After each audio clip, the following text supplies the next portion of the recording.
Saludos. En este video haremos una comparación de dos de los cuentos del libro 12 cuentos peregrinos escrito por Gabriel García Márquez. Los cuentos que decidimos comparar en este video son Buen viaje, señor presidente y María dos placeres, por el hecho de que ambos involucran presagios de muerte que al final no se cumplen. Nuestra tesis principal es: el presentimiento de muerte provoca que cambiemos nuestros pensamientos, acciones y conducta. Esta tesis es apoyada con los cuentos Buen viaje, señor presidente y María dos placeres. La tesis de Buen viaje, señor presidente, fue construida a partir de 3 argumentos, los cuales son la técnica, el lenguaje y la estructura. La tesis es la siguiente. El hombre reprimido, al creer que va a morir, desarrolla y muestra una indiferencia ante sus propias costumbres y reglas. En cuanto al lenguaje, nos encontramos con 3 elementos diferentes que se pueden encontrar en el mismo argumento, los cuales son la onomástica, el nivel del lenguaje y el uso de diferentes lenguas. La onomástica se refiere al significado de los nombres propios, y en el caso del cuento nos encontramos con 3. El primero de ellos es Homero, que es el hombre que conoce al presidente, que lo saluda. Y el significado es aquel que es un rehén. Esto se puede interpretar pues viendo que Homero es una persona muy pobre y se puede interpretar que es rehén de su propia pobreza.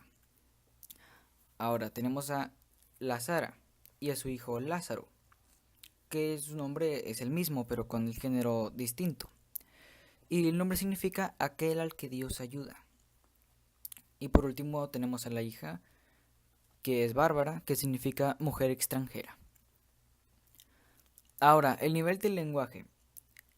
Lazara usa un lenguaje vulgar y obsceno en ocasiones, mientras que Homero se limita a usar el lenguaje estándar. El presidente, en cambio, suele usar un lenguaje culto y lo hace en múltiples situaciones. En cuanto a la mezcla de idiomas, nos encontramos con un fragmento del texto que contiene una canción en francés. Más específicamente, es una canción de Georges Brassens llamada Les Lilas, y es un fragmento de su canción el cual dice así: Pauvre amour, tiens bon la barre, le temps va passer par là. Pauvre amour, tiens bon la barre, le temps va passer par là. Et le temps est un barbare dans le genre d'Attila. La tesis de Buen viaje, señor presidente se puede apoyar con un argumento de técnica. Un ejemplo de esto es el narrador omnisciente en tercera persona. Un ejemplo de este narrador es cuando en el texto se dice: estaba sentado en el escaño de madera bajo las hojas. O cuando dice: cuando vino a Ginebra por primera vez. O también cuando dice: le costaba creer que el tiempo. Otro ejemplo para este argumento es la isotopía de muerte.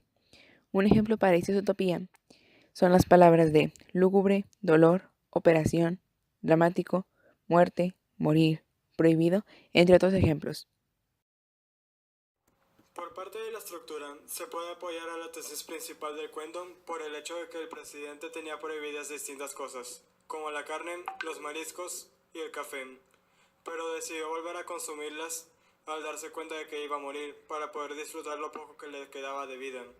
Esto se refleja en la frase: si alguna vez tuviera la certidumbre de que voy a morir, volvería a tomarlo, la cual es pensada por el presidente justo antes de pedir un café.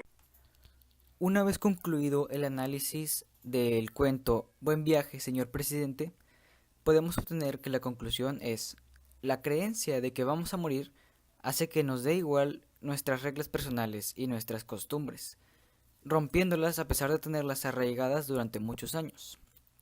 Y esta conclusión se ve reflejada en el señor presidente cuando, a pesar de tener muchas cosas prohibidas como los mariscos o el café, de todos modos sigue consumiéndolas, ya que tiene la creencia de que va a morir muy prontamente.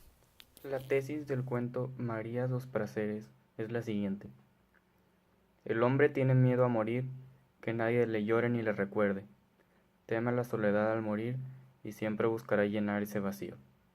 Para poder definir la tesis del cuento María dos Prazeres, se requieren, al igual que en la tesis del señor presidente, de 3 argumentos, los cuales son los mismos, que son la técnica, lenguaje y estructura. En el caso del lenguaje, se pueden encontrar recursos literarios, al igual que niveles del habla, significados de nombres, símbolos, etc. En el caso de los recursos literarios, podemos encontrar una personificación, la cual es el Amazonas desbordado amaneció. En el caso de los niveles del habla, en el caso del personaje María es vulgar y en el caso del personaje el coronel Cardona es estándar. El significado de los nombres. El significado de María es reflexión sobre la vida, lo cual ayuda a definir la tesis, ya que María siempre piensa sobre la muerte y su vida. Y el significado de Cardona es el que pondera del despejo. Y en caso de los símbolos, se encuentra uno, el cual es el perro, que simboliza la amistad. La estructura se puede apoyar de la tesis principal, ya que María dos Prazeres, al momento de saber que su muerte se aproxima, se da cuenta que no tiene a nadie que vaya a recordarla, y decide entrenar a su perro llevándolo a su tumba todos los domingos para que él vaya a llorarle. La historia tiene un narrador omnisciente en tercera persona, el cual le resulta irrelevante lo ocurrido en la historia, no participa en los actos, pero sabe todo. La historia contiene isotopías del agua, entre las cuales se encuentran inundación, mar, tormenta y Amazonas, e isotopías de la muerte, lápida, funeraria, veneno, fusilamiento y lágrimas. La conclusión fue que aquello a lo que muchos más le temen no es a morir, sino a morir y ser olvidados. No temen a morir directamente, sino a caer en el olvido. La conclusión que podemos formar a partir de estos dos cuentos es que la sensación de muerte provoca cambios drásticos en nuestro comportamiento y en nuestra manera de ser. Esto se ve reflejado a través de sentimientos como la tristeza, la indiferencia o el miedo a quedarnos solos y terminar siendo olvidados. Bien, eso fue todo. Muchas gracias por su atención.